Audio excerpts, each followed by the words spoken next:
5 things we learned about Bimini Cruise Port. Bimini is a small cluster of islands in the Bahamas that's famous for its beauty, but we only had a short time to experience it on our first cruise here. So here's 5 takeaways. I'm Troy, and this is the Port Lowdown. Number 1. The island is way close to the US. In fact, it's the closest point in the Bahamas to the mainland US, just 56 miles east of Miami. A ferry can get you there in 2 hours, so it's an easy hop for a quick vacation, where the deep sea fishing and beaches are some of the best in the world. The fishing was so good, Hemingway made it his second home. And it was ideal enough for Martin Luther King to escape here to write his speeches. What that means for you is possible crowds and prices in line with the US. Bimini is tiny, the main touristed section of North Bimini being about 7 miles long and only 200 meters wide. So space and resources are limited, and, with tourism its main industry, there are numerous hotels and vacation rentals that fill up during high season, crowding the local bars, beaches, and restaurants. Best bet? Book early for anything you may need. Number 2, there are 2 sides to the island. When you leave the cruise port exit, you have 2 choices. Turn left for Resorts World and all the amenities of a huge planned resort, at a cost. Or turn right for the local side, with shops, food, and beaches catering to residents and visitors alike. The path of least resistance, obviously, is the resort side. The port keeps trying to steer you to that choice, with Resort World coupons when you leave the ship, and free shuttles that circulate only within the resort complex. Even the sidewalks at the staging area only point to resort or cruise ship excursion options. However, you have another choice. Number 3, you can pick local, but it takes more work. First, you need to leave the port area. You can take the free shuttle, which will drop you off at Fisherman's Village at the resort's complex, or simply walk. Follow the orange line for a longish 5 to 10 minute walk to the end of the road, where you'll pass the guard gate and face the intersection at the end. It's also an area where independent tours and taxis often meet clients, since they can't enter the port area directly. Second, how to get around. If you take the shuttle to the Fisherman's Village, you'll see a huge lot with golf carts, the go-to self-propelled transport out here, as there's no public transportation.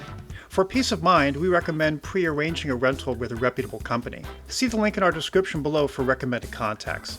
You could hire a taxi or private tour. That's what we did. Or you could just walk.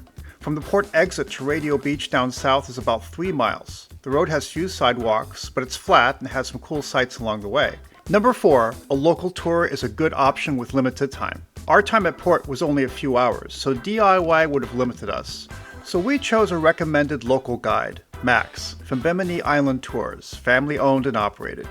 No regrets. He took us on a private excursion to some memorable spots. Conch salad, an island staple. The island's famous bread. Probably have cinnamon in that. All right. And you could have a guava roll in that also. Oh. Yeah, sometimes it's just single out, whereas it could be just a roll with cinnamon. But that's the variety pack. The Dolphin House. Started building in 1993. He was inspired by the dolphins, he said. He used to swim with the dolphins. Right. He said the dolphins woke up the artist in him, and he did this in honor of the dolphins. A work still in progress. And Radio Beach, a stunner. But the tour came with an added advantage of seeing a local community.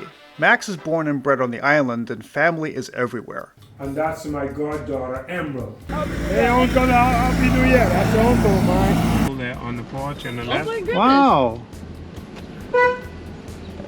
Hi, Dad.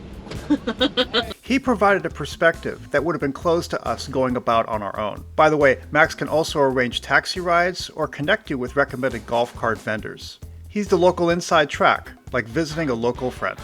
By the way, if you're enjoying this video and finding it useful, hit us up with a like. And consider subscribing, we're putting out videos every week. Also check us out on our social. And thank you so much for all of your views and support. It really means the world to us. And finally, number 5, the community is small but welcoming. With a local population of 1,600, North Bimini is like an extended family, one that sees itself outnumbered by tourists every day. But the vibe here is relaxed and open. The island never feels unsafe or forbidding. No hawkers trying to sell you trinkets. No pressure.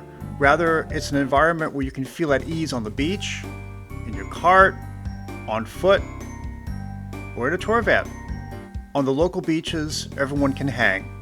that alone is a relaxer.